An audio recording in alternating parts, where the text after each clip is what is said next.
The scorching Texas sun hammered down on Willow Creek, and Sarah Bennett stood frozen on her porch, unable to believe what her father had just said.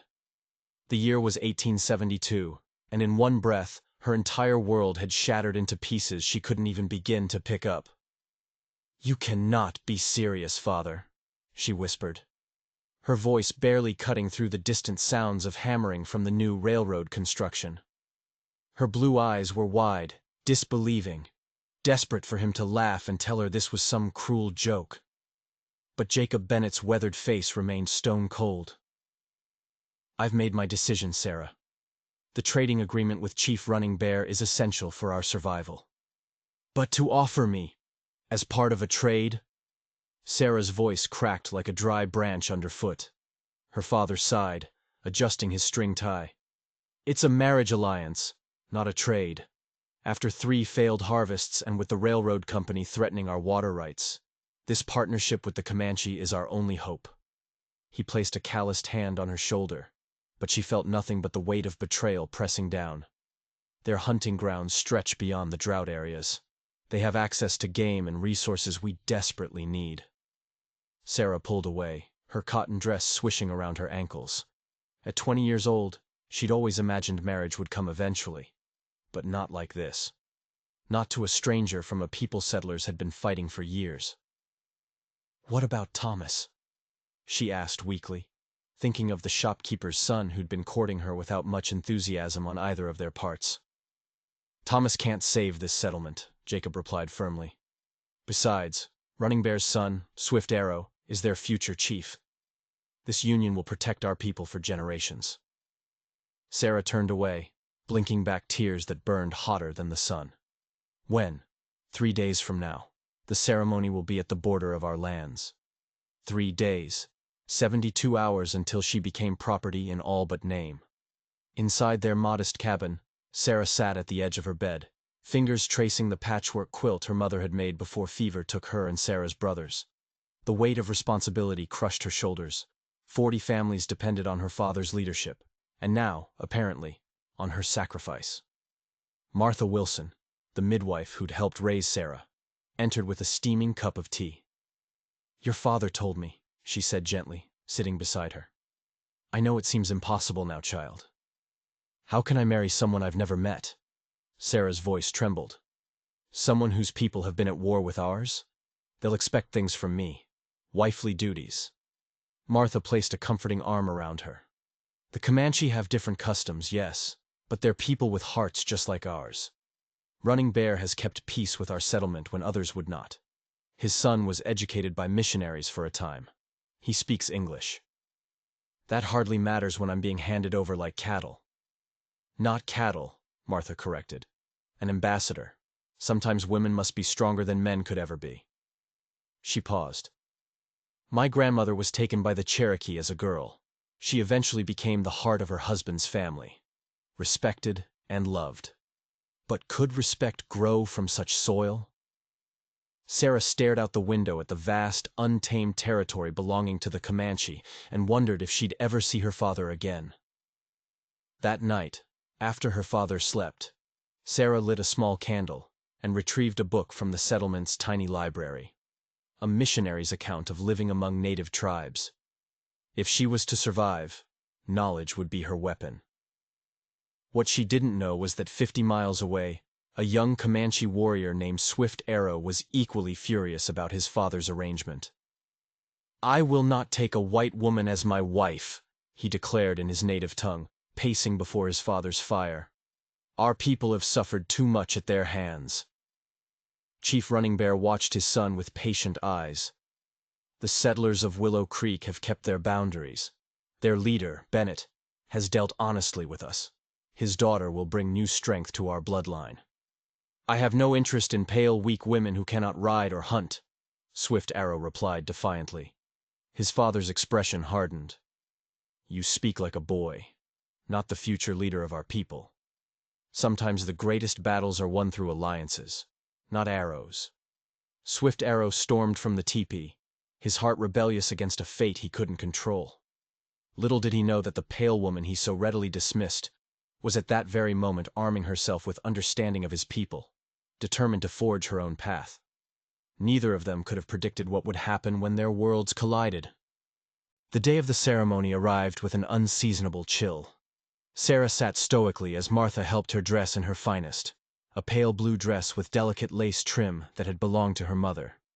Her golden hair was braided and pinned in a simple but elegant style. "You look beautiful, child," Martha said, eyes glistening. Sarah managed a small smile. "I've been reading about Comanche customs. Their women are strong. They set up the teepees, prepare the hides, raise the children." Her voice grew steadier. "I can be strong too." Martha squeezed her hand. "That's the spirit. Remember, many Comanche marriages begin as arrangements. Affection can grow with time." But would it? Or would she spend her life as an unwanted outsider? A small procession formed.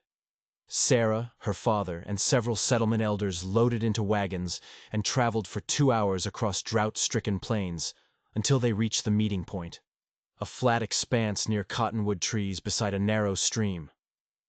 Already waiting were about 20 Comanche, including Chief Running Bear, recognizable by his impressive headdress. Their horses stood nearby, magnificent animals that made the settlers' workhorses look dull by comparison. Sarah's eyes immediately sought the man who was to be her husband. She had no difficulty identifying Swift Arrow. He stood tall beside his father, copper skin gleaming in sunlight, long black hair adorned with a single eagle feather. His face was a mask of stoic indifference, but Sarah caught the flash of displeasure in his dark eyes as they fell upon her, and her heart sank. As Jacob helped her down from the wagon, Sarah straightened her spine and lifted her chin. If he expected her to cower, she would disappoint him. The ceremony was a curious blend of both worlds. A missionary read from the Bible, while a Comanche elder performed rituals involving sage smoke and prayers in their native language. Sarah and Swift Arrow stood facing each other, neither meeting the other's eyes. When it came time to exchange promises, Swift Arrow spoke his words in Comanche, then translated stiffly in English. "I take this woman into my protection." No mention of love or devotion, merely duty. When Sarah's turn came, she surprised everyone, including herself, by speaking her first words in carefully practiced Comanche, learned from the missionary's book. "I join your family with respect and strength." She continued in English, "I will be loyal to your people as I am to my own." A murmur ran through both groups. Swift Arrow's eyes widened slightly, the first crack in his impassive facade. What would he think now? Had she earned even a sliver of respect? Gifts were exchanged. Jacob presented Chief Running Bear with tools, seed stock, and knowledge of crop rotation. In return, Running Bear offered hunting rights, protection, and several fine horses. Then came the moment Sarah had dreaded. Time to leave with her new husband's people. Her father embraced her tightly. "You can still change your mind," he whispered, voice breaking. "We'll find another way." Sarah pulled back and looked into his eyes. "No, father. This is the right path. I'll make you proud." She meant it, having moved beyond shock to a grim determination to succeed. Swift Arrow mounted his horse, a magnificent pinto stallion, and extended his hand down to her. Sarah took a deep breath and placed her hand in his. His grip was strong as he pulled her up behind him. "Hold on to me," he instructed curtly in English. Sarah hesitated only briefly before wrapping her arms around his waist. She could feel the tension in his body, his reluctance at their closeness. As they rode away, Sarah didn't look back at the only home she'd ever known. Instead, she focused on the horizon ahead and the strange new world she was entering. A world that might destroy her or remake her into something stronger. The Comanche camp was a revelation. Unlike the rigid rows of the settlement, teepees were arranged in a circle with the most important families positioned on the eastern side. Children ran freely, women worked at scraping hides or cooking, men tended weapons or horses. Many stared openly at Sarah, some with curiosity, others with obvious hostility. Swift Arrow dismounted and helped Sarah down, his hands impersonal on her waist. An older woman approached, Swift Arrow's mother, Walking Flower. Her face was lined with experience, eyes sharp and assessing as she looked Sarah up and down. "You are thin," she said in accented English. But you have good eyes. Strong. Come. Sarah followed her to a large teepee decorated with painted symbols. Inside, furs covered the ground and a small fire burned in the center pit, smoke rising through an opening at the top. This is my son's lodge, Walking Flower explained. Now yours too. She pointed to various items, sleeping robes, cooking implements, storage containers. You learn quick, or you suffer. Your choice. Swift Arrow entered and spoke rapidly to his mother in Comanche. Though Sarah couldn't understand the words, the tones suggested disagreement. Walking Flower responded firmly before departing, leaving the newlyweds alone. An awkward silence filled the teepee like smoke with nowhere to escape. Swift Arrow finally spoke, his English clear, despite evident reluctance. My mother says you must dress like Comanche woman. Your clothes, he gestured at her blue dress, not good for our life. Sarah nodded. I understand. I want to learn your ways. His eyes narrowed suspiciously. Why?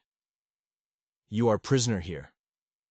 No, she replied firmly. I am your wife. This was my choice too. He scoffed. White women do not choose Comanche husbands.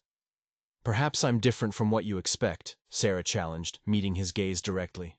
Something flickered in his expression, surprise, perhaps even grudging respect, before he masked it again. We will see, he said, then pointed to a separate sleeping area. You sleep there, I sleep here. He indicated a space on the opposite side of the fire. Sarah understood the message clearly. This was a marriage in name only. Part of her was relieved. Yet another part, a part she didn't want to examine too closely, felt strangely disappointed. That night, lying on unfamiliar bedding of soft furs, Sarah listened to the sounds of the camp, distant singing, the nickering of horses, wind whispering through the teepee covering. She contemplated her situation. Swift Arrow clearly had no desire for her as a true wife, yet their marriage was meant to bind communities together. She would need to find a way to bridge the vast gulf between them, not just for her own safety, but for the survival of both peoples. Across the fire, Swift Arrow watched the steady rise and fall of his unwanted wife's breathing. He'd expected a weeping, frightened creature. Instead, she'd surprised him with her dignity, her attempt at his language, her direct gaze. It changed nothing, he told himself firmly. She was still an outsider, still the daughter of those who'd stolen Comanche lands and killed Comanche people. Yet as sleep claimed him, Swift Arrow found himself wondering what other surprises the golden-haired woman might hold, and whether he was prepared for them. Dawn arrived with birdsong and the bustling sounds of camp coming to life. Sarah woke disoriented, momentarily forgetting where she was until her eyes fell upon painted designs decorating the teepee interior. Swift Arrow was already gone, his sleeping robes neatly folded. Walking Flower entered without announcement, carrying a bundle of clothing. Up now, she commanded. Much work. Sarah quickly rose, accepting the offered garments, a simple dress of soft deerskin decorated with colorful beadwork around the neckline and moccasins to replace her impractical leather shoes. Thank you, Sarah said, running her fingers over the intricate beadwork. It's beautiful. Walking Flower's expression softened slightly. My work. Now you learn. The morning was filled with lessons, building fires properly, preparing cornmeal, identifying edible plants, setting up teepees. By midday, Sarah's hands were blistered and her back ached, but she refused to complain. You work hard, Walking Flower acknowledged, offering her a water skin. Not lazy like some think. My father taught me never to shy from hard work, Sarah replied, taking a grateful sip. Though some of these tasks are new to me. Walking Flower nodded. Different, yes. But you learn. She pointed to women scraping hides nearby. Next, you learn this. Important skill. Would she ever truly belong here? Or would she always be the white woman playing at being Comanche? As Sarah approached the women, their conversation ceased. They eyed her warily until one older woman with kind eyes motioned for her to sit. I am Morning Star, She introduced herself in halting English. "Sister of Running Bear, I teach you." Throughout the afternoon, Sarah struggled with the unfamiliar task, arms burning as she scraped hide with a bone tool. The other women occasionally corrected her technique, sometimes with impatient gestures, other times with unexpected patience. By sunset, when the men returned from hunting, Sarah had managed to properly prepare a small section of hide. It was modest progress, but the approving nod from Morning Star felt like a significant victory. Swift Arrow appeared, leading his pinto stallion. He paused, observing Sarah in her Comanche dress, hands raw from work. Something unreadable flickered across his face. "You should rest," he said abruptly. "Tomorrow will be harder." "I can continue," Sarah insisted, not wanting to appear weak. The corner of his mouth twitched, almost a smile. "Stubborn, like Comanche woman." Morning Star chuckled, saying something in Comanche that made the other women laugh. Swift Arrow's expression darkened and he turned away. "What did she say?" Sarah asked as they walked back to their teepee. "She said, 'White Wolf tries to howl like coyote.'" He translated reluctantly. "It means you try too hard to be Comanche." Sarah felt her cheeks flush. "Is that wrong? To try to adapt to my new life?" Swift Arrow stopped, facing her. "Why do you try? To spy for your father? To learn our ways for white men's advantage?" "No," Sarah replied firmly.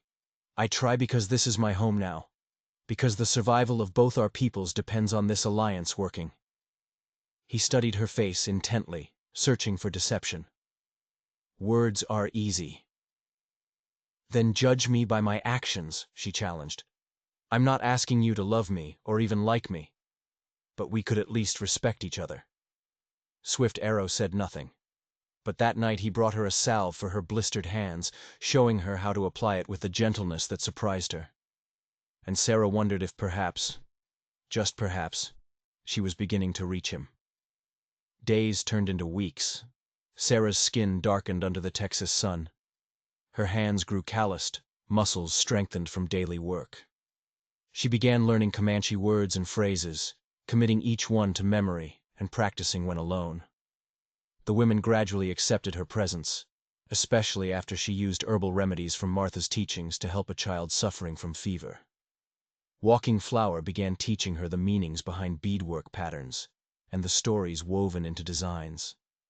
Swift Arrow maintained his distance, but Sarah occasionally caught him watching her with a puzzled expression, as though trying to solve a mystery. They shared their teepee, but little else, though he had begun teaching her to ride properly on a gentle mare he'd selected for her. One evening, as a summer storm gathered on the horizon, Sarah sat outside their teepee, struggling with a beadwork pattern Walking Flower had shown her. Swift Arrow approached, watching her frustrated attempts. "You hold it wrong," he said finally, sitting beside her. His fingers briefly touched hers as he demonstrated the correct technique. Sarah felt an unexpected warmth at the casual contact. "Thank you." "My mother says you learn quickly," he admitted, faster than she expected. "I want to belong here," Sarah said softly, focusing on beadwork to avoid his intense gaze. "Why?" The question seemed genuine rather than suspicious. Sarah considered her answer carefully. "At first, it was about survival, about honoring my father's agreement. But now—" She looked up at the vast prairie stretching around them, at the community that had initially seemed so alien, but was slowly becoming familiar. "There's a freedom here I never knew. A connection to the land and to each other that we've lost in the settlement." Thunder rumbled in the distance. Swift Arrow was silent for so long that Sarah thought he wouldn't respond. "Tomorrow," he finally said, "I will show you a place. Special place." Before she could ask more, Walking Flower called for help, and the moment passed. But that night, as rain pattered against the teepee covering, Sarah wondered what Swift Arrow intended to show her, and why. For the first time since their marriage, she felt a flicker of hope that perhaps they might find common ground after all. Would tomorrow change everything? The following morning dawned clear and bright after the storm. Swift Arrow was already preparing horses when Sarah emerged from the tepee. "We go now," he said simply. They rode for nearly 2 hours, Swift Arrow leading them through winding paths between hills and across streams swollen from the previous night's rain. Sarah had improved greatly as a rider, now able to keep pace without difficulty. Finally, they crested a hill to reveal a hidden valley below. A crystal-clear spring bubbled from rocks, creating a small pool before meandering away as a stream. Wildflowers carpeted the ground in bursts of yellow, purple, and red. "It's beautiful," Sarah breathed as they dismounted. "Sacred place," Swift Arrow explained, his voice uncharacteristically soft. "My grandfather brought my father here. My father brought me." He hesitated. "No white person has seen this place before." Sarah understood the significance of what he was sharing. "Thank you for trusting me with this." They sat beside the spring, watching butterflies dance among flowers. Swift Arrow was more relaxed than she'd ever seen him. The perpetual tension in his shoulders eased. "Why did you agree to marry me?" Sarah asked suddenly. "You clearly didn't want to." He considered the question, trailing fingers through clear water. "Duty to my people, same as you. And now? Do you still resent being tied to a white woman?" Swift Arrow turned to look at her. Really look at her. Perhaps for the first time. "You are not what I expected." "What did you expect? Weakness, fear, contempt for our ways?" His dark eyes held hers steadily. "You show strength instead. And—" He struggled to find words. "Open heart." The admission seemed to cost him something, a concession he hadn't planned to make. In that moment, with sunlight dappling through leaves and the gentle sound of water flowing nearby, the barriers between them seemed less insurmountable. Swift Arrow reached out slowly, almost hesitantly, and tucked a strand of golden hair behind her ear.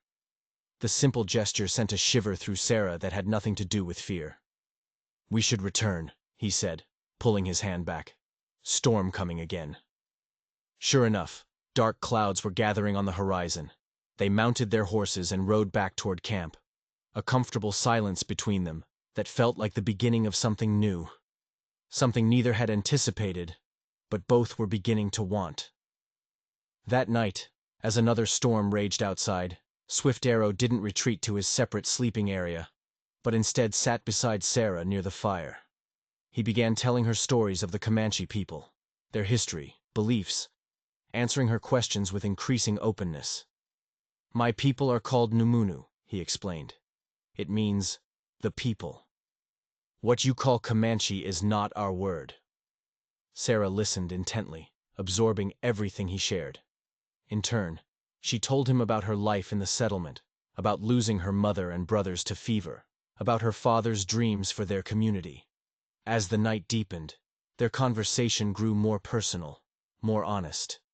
Swift Arrow spoke of his fears for his people's future, as buffalo herds diminished and white settlements expanded.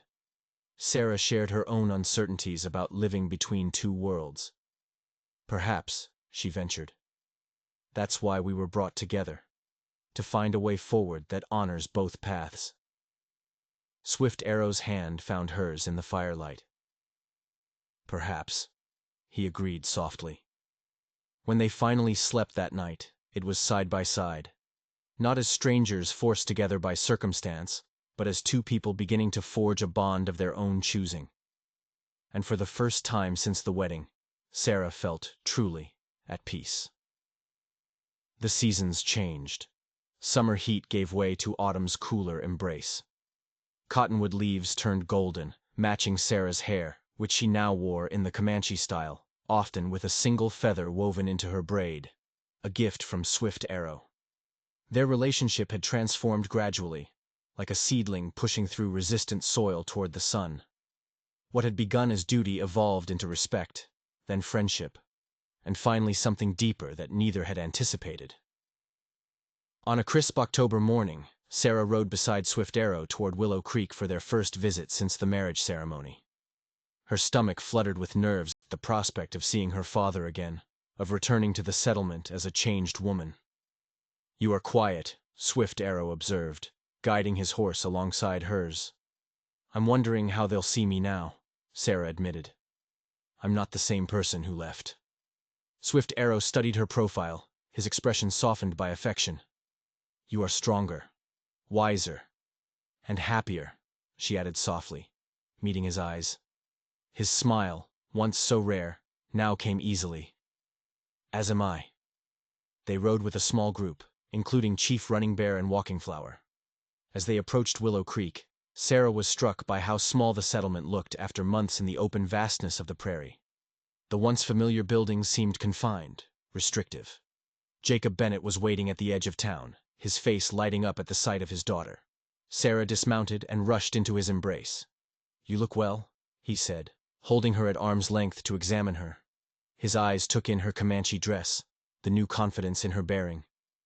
Are you truly well, Sarah? Are you happy? Yes, father, she answered honestly. It hasn't been an easy path, but it was the right one. Jacob turned to greet Swift Arrow, who approached with dignity. The young Comanche warrior extended his hand in the white man's custom, a gesture that spoke volumes about his own journey of adaptation. You've kept your word, Jacob said. My daughter is healthy and strong. Swift Arrow nodded. She honors both our peoples with her courage. But the peace they'd found was about to be tested in ways none of them could have predicted. The visit had multiple purposes: to strengthen the alliance, exchange goods and knowledge, and celebrate the harvest. Both communities had benefited from their partnership. The Comanche had shared hunting grounds and protection, while the settlers had contributed farming techniques that helped the tribe establish more sustainable food sources as buffalo became increasingly scarce. As they walked through the settlement, Sarah noticed curious stares. Some seemed disapproving of her transformation, while others approached with genuine questions about her new life. Thomas, her former suitor, kept his distance, his expression a mixture of regret and bewilderment. Martha embraced Sarah warmly. I knew you'd find your way, the older woman whispered. I see happiness in your eyes that wasn't there before. That evening, a feast was held in the town square. Tables groaned under the weight of dishes from both cultures, cornbread and venison stew alongside pemmican and roasted rabbit. Children from both communities played together, their laughter a promise of a future where differences might be bridged rather than reinforced. As twilight descended, Jacob stood to address the gathered people. Months ago, many questioned the wisdom of our alliance. Some called it surrender, others called it foolishness. He looked meaningfully at several settlement elders who'd opposed the marriage agreement. Today we see the fruits of trust and cooperation. Our harvests have improved, our security is stronger, and our hearts are more open. Chief Running Bear spoke next, with Swift Arrow translating his words. The path of peace is harder to walk than the path of war, but its rewards are greater. Together we have begun to find a way that honors the old while embracing what must change. The words hung in the air like a prayer. But would they be enough when tested by fire? Later, as music filled the night air, fiddles from the settlement mingling with Comanche drums, Swift Arrow led Sarah away from the celebration to a quiet spot beneath a massive old willow tree beside the creek. This is where I used to come when I needed to think, Sarah told him, touching the rough bark. It seems a lifetime ago. Swift Arrow took both her hands in his. I have something to ask you, he said, voice unusually hesitant. In our tradition, marriage often begins with arrangement, but true union comes later, when hearts choose freely. His dark eyes held hers intently. Now I ask what was not asked before. Will you choose me, Sarah? Not from duty, but from your heart? Sarah felt tears spring to her eyes, but they were tears of joy. I already have chosen you, she whispered. Each day when I wake, each night when I sleep, I choose you again and again. He drew her close, their foreheads touching in an intimate gesture. And I choose you, my golden-haired wolf who learned to run with the coyotes. Their kiss beneath the willow tree sealed a promise more binding than any ceremony, freely given rather than imposed.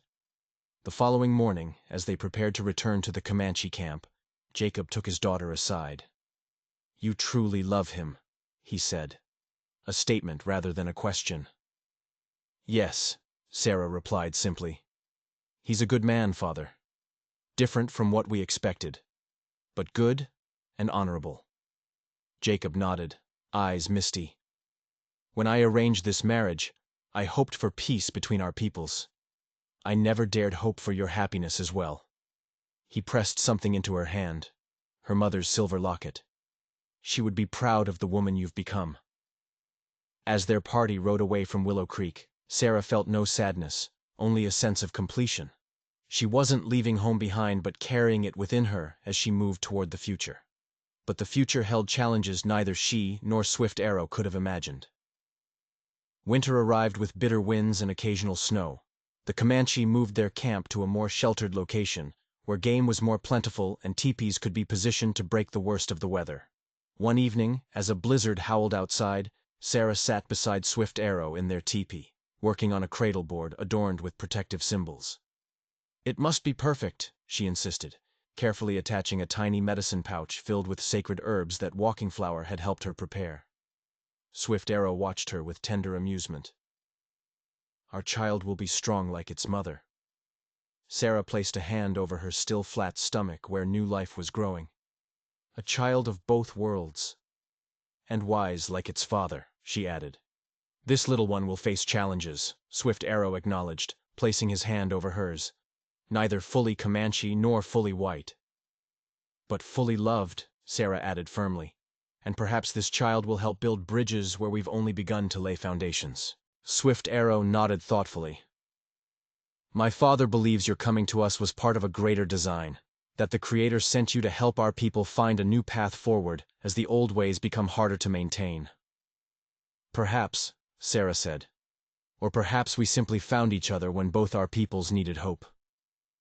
Outside, the wind gradually calmed, the storm spending its fury. Swift Arrow added wood to their fire, flames casting dancing shadows on the teepee walls. Next spring, he said, we'll visit your father again. He should know about his grandchild. A smile touched his lips. And I'll teach you to hunt properly before the baby comes. You ride well enough now. Sarah laughed. Next you'll have me shooting a bow and arrow. Of course, he replied with complete seriousness. My wife should know how to defend herself and our child. But neither of them knew that within weeks, that skill would be tested in the most terrifying way possible. 3 weeks later, Sarah was gathering firewood near the edge of camp when she heard the unmistakable sound of horses approaching fast. Her first instinct was to run back to warn the camp. But then she saw them. 5 white men, rough-looking and armed, riding hard toward the settlement. Outlaws, raiders, men who preyed on both settlers and natives alike. Sarah's heart hammered as she realized they were heading straight for a group of Comanche children playing near the stream, including Walking Flower's young grandson, Little Fox. Without thinking, Sarah dropped her firewood and ran, screaming a warning in Comanche. The children looked up in confusion, but Little Fox understood first. He started running toward camp, but he was too slow. One of the raiders had already spotted him and was riding straight at him, whooping like this was some kind of sport. Sarah didn't hesitate. She grabbed a fallen branch, thick and heavy, and placed herself between the child and the oncoming horse. When the raider got close enough, she swung with all her strength, catching him across the face. He tumbled from his horse with a curse. But there were 4 more behind him. The camp had heard her screams now. Warriors were running toward them, Swift Arrow in the lead, his face twisted with fury and fear. But they were too far away. The raiders had Sarah surrounded. Well, one of them said, his smile showing missing teeth. A white woman playing Indian. That's a new one. Sarah stood her ground, heart pounding so hard she thought it might burst. Leave this place. Now! The man laughed. Or what? You gonna hit us with another stick? But before he could move closer, an arrow thudded into the ground right in front of his horse. The horse reared, throwing him off balance. Swift Arrow had arrived. And he was not alone. What happened next was brutal and swift. The warriors surrounded the raiders, and within minutes, it was over. 3 raiders were dead, 1 was wounded and captured, and 1 had escaped on horseback, riding hard toward the horizon. But the danger wasn't over yet. Swift Arrow reached Sarah and grabbed her by the shoulders, his eyes wild. Are you hurt? The baby? We're fine, Sarah gasped. Little Fox, where is he? Safe, Walking Flower said, appearing beside them with her grandson clutching her skirts. The older woman's eyes were wet with tears. "You saved him. You saved my grandson." Sarah's legs suddenly felt weak. Swift Arrow caught her as she swayed. "Sit," he commanded, lowering her to the ground. "Breathe." But Chief Running Bear approached with a grim expression. "The one who escaped, he saw everything. He'll tell others there's a white woman in our camp. He'll bring more." The words sent a chill through Sarah. "They'll come back." "Yes," Running Bear confirmed. "And not just outlaws. If word spreads that we have the settlement leader's daughter, some will see it as an act of war. Others will see you as a prize to steal." Swift Arrow's jaw tightened. "Then we fight." "No," Sarah said suddenly, clarity cutting through her fear. "We don't fight. We unite." Everyone looked at her in confusion. "Think about it," she continued, standing despite Swift Arrow's protests. "For months, we've been building bridges between Willow Creek and your people. But we've been doing it quietly, carefully, almost in secret. What if we stopped hiding? What if we showed everyone, settlers, other tribes, outlaws, that we're not enemies but allies? That attacking one means facing both?" Chief Running Bear stroked his chin thoughtfully. "A public alliance? Formal? Binding?" "Exactly," Sarah said. "The raiders see me as a victim or a traitor, depending on who's looking. But if both communities stand together, openly, we become something stronger. Something worth respecting, or at least worth avoiding." Walking Flower nodded slowly. "The white woman speaks with wisdom. But would it be enough? Or had Sarah just set in motion events that would destroy everything they'd built?" The next day, Swift Arrow and Sarah rode to Willow Creek with an urgent message. They needed to meet with Jacob Bennett and the settlement elders immediately. Jacob's face paled when he saw them riding hard into town. "What's happened?" "Raiders," Swift Arrow said grimly. "They attacked near our camp. Sarah fought them off, but one escaped." Jacob's eyes widened as he looked at his daughter. "You fought them?" Sarah nodded. "I had no choice. They were going after children." "She saved my nephew's life," Swift Arrow added, a note of pride in his voice. "But the man who escaped will spread word. More will come. Outlaws, opportunists, those who see weakness where we see alliance." Jacob called an emergency meeting. Within the hour, the settlement's leaders were gathered in the small church, along with Chief Running Bear, Swift Arrow, and several Comanche elders who'd made the journey. "We need to make this alliance official," Sarah said, standing before the assembled group. "Not just a private agreement between families, but a public treaty. Something that everyone, friend and enemy, can see and understand." "A formal alliance?" one of the settlement elders, Mr. Hawkins, asked skeptically. "That could bring trouble from the government, from other settlers who don't approve." "The trouble is already coming," Swift Arrow interrupted. "The question is whether we face it divided or united." Jacob stood. "My daughter is right. We've been hiding our partnership, treating it like something shameful when it should be our greatest strength." He looked around the room. "How many of our families are still here because of Comanche hunting rights? How many of our children are fed because of their generosity? And how many Comanche families have better tools, better crops, because of what we've shared?" Murmurs of agreement rippled through the crowd. "But there's more," Sarah added. "We need witnesses, people from outside both communities to see this alliance, to spread word of it. The more people who know we're united, the safer we both become." Martha stood from the back. "The circuit preacher comes through in 2 weeks. He travels all over Texas. If he sees this treaty, he'll tell everyone." "And the railroad company," Thomas added unexpectedly. "They're establishing a new station near here. If they know the Comanche and settlers are allied, they'll think twice about trying to take land or water rights." The plan was taking shape, but it would require trust, deep, abiding trust, from both communities. Chief Running Bear rose. 2 weeks then. We will bring our people. You bring yours. We will make this alliance visible to all." As the meeting broke up, Sarah felt a hand on her shoulder. It was her father. "I'm proud of you," he said quietly. "When I sent you to marry Swift Arrow, I hoped for peace. I never imagined you'd become a warrior for it." Sarah smiled. "I learned from both worlds, father. That's what makes me strong." But as they prepared to ride back to the Comanche camp, Sarah couldn't shake the feeling that the real test was still to come. The 2 weeks passed in a flurry of preparation. The Comanche and settlers worked together to create a space for the ceremony, halfway between their communities, in the same spot where Sarah and Swift Arrow had been married months earlier. But this time, it would be different. This time, the whole world would be watching. The circuit preacher arrived right on schedule, a weathered man named Reverend Cole, who'd seen just about everything in his travels across Texas. When Jacob explained what they were planning, the Reverend's eyes widened. "A formal peace treaty between Comanche and settlers?" he repeated. "Son, do you know how rare that is? How important?" "That's why we need you," Jacob said. "To witness it. To tell others." Reverend Cole nodded slowly. "I'll do more than that. I'll write about it. Send word to every settlement I visit." This could change everything. Representatives from the railroad company came too, curious about the alliance and what it might mean for their operations. Sarah watched them carefully, seeing the calculations in their eyes. They were businessmen. They'd support the alliance if it benefited them, oppose it if it didn't.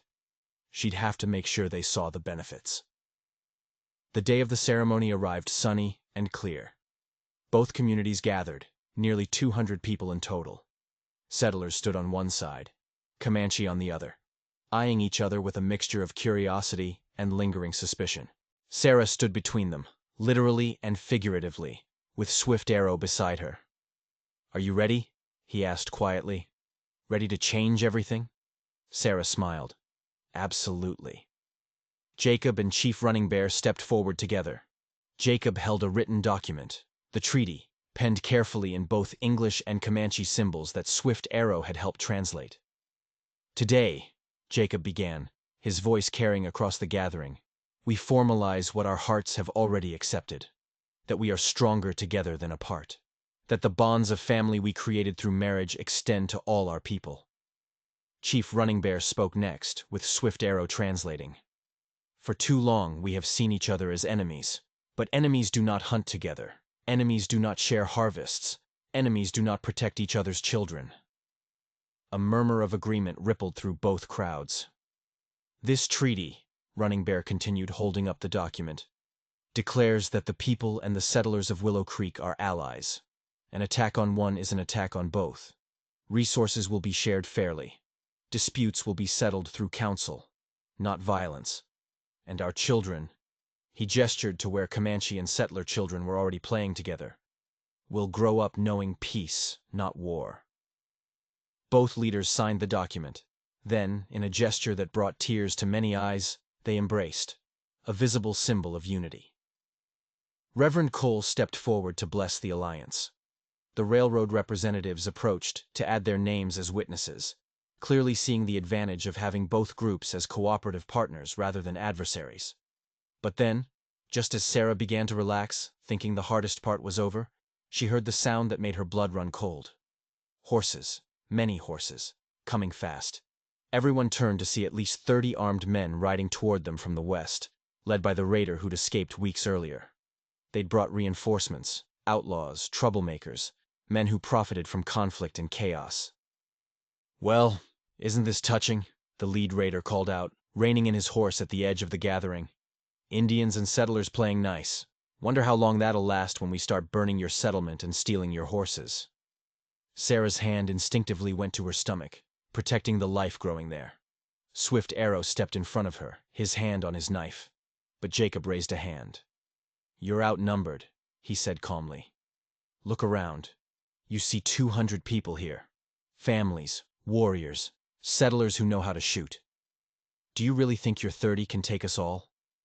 The raider's confident expression faltered slightly as he actually looked at the gathered crowd.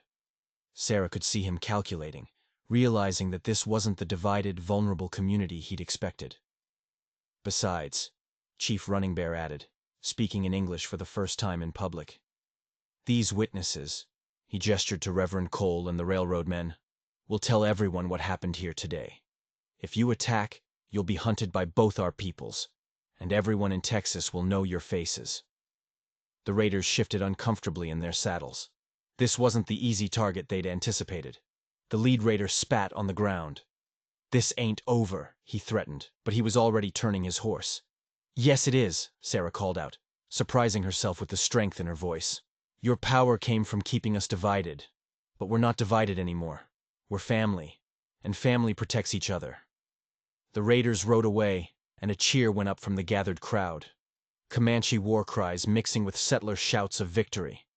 The alliance had been tested within hours of its formation, and it had held. As the celebration began in earnest, Swift Arrow pulled Sarah close. "You were right," he said. "Unity is stronger than arrows." Sarah leaned against him, feeling the steady beat of his heart. "We did this together, your people and mine." "Not your people and mine," Swift Arrow corrected softly. "Our people." And in that moment, Sarah knew they'd created something that would last. Not just peace, but genuine understanding. Not just an alliance on paper, but bonds forged through shared courage and mutual respect. Months later, as spring brought new life to the prairie, Sarah gave birth to a daughter. They named her Morning Dawn, a name from both languages, symbolizing the new beginning she represented. Walking Flower held her granddaughter with tears of joy streaming down her face. "She will be strong," she declared. "Strong like her mother." Jacob rode out from the settlement to meet his grandchild, his eyes soft with wonder as he held the tiny baby. "She has your mother's eyes," he told Sarah, "and her spirit too." The alliance grew stronger with each passing season. Other settlements and tribes heard about the treaty and came to see for themselves how former enemies had become family. Some were inspired to try similar partnerships. Others remained skeptical. But in the area around Willow Creek and the Comanche camp, a new kind of community was forming. One that honored both traditions, spoke both languages, and proved that the distance between different worlds was smaller than anyone had imagined. Sarah often returned to the hidden valley that Swift Arrow had first shown her, their sacred place. But now she brought Morning Dawn, teaching her daughter about both the wildflowers that grew wild and free, and the carefully tended gardens of the settlement. "She'll know both worlds," Sarah told Swift Arrow one afternoon as they watched their daughter explore. "Not torn between them, but enriched by both." Swift Arrow pulled Sarah close, his hand resting on her stomach where another child was already growing. "Two rivers joining to form one stronger current," he said, repeating the words Sarah had once spoken. As the sun set over the prairie, painting the sky in fierce oranges and reds, Sarah thought back to that terrified girl who'd stood on a porch in Willow Creek, certain her life was ending. She couldn't have known then that it was actually beginning. She'd been given away as part of a deal, and he'd sworn he would never want her. But what neither expected was that love could grow in the hardest soil, that respect could transform into devotion, that a forced marriage could become the foundation of not just their happiness, but the hope of two peoples learning to live as one. "No regrets?" Swift Arrow asked, as if reading her thoughts. Sarah smiled, watching their daughter discover a butterfly and squeal with delight. Not a single one. And she meant it with every fiber of her being. If you enjoyed this story of love, courage, and two worlds becoming one, don't forget to like and subscribe. Let me know in the comments where you're watching from, and what part of Sarah and Swift Arrow's journey moved you the most. And if you want more stories like this, tales of unlikely heroes, impossible love, and bridges built between divided worlds, hit that notification bell so you never miss an upload. Thanks for watching, and I'll see you in the next story.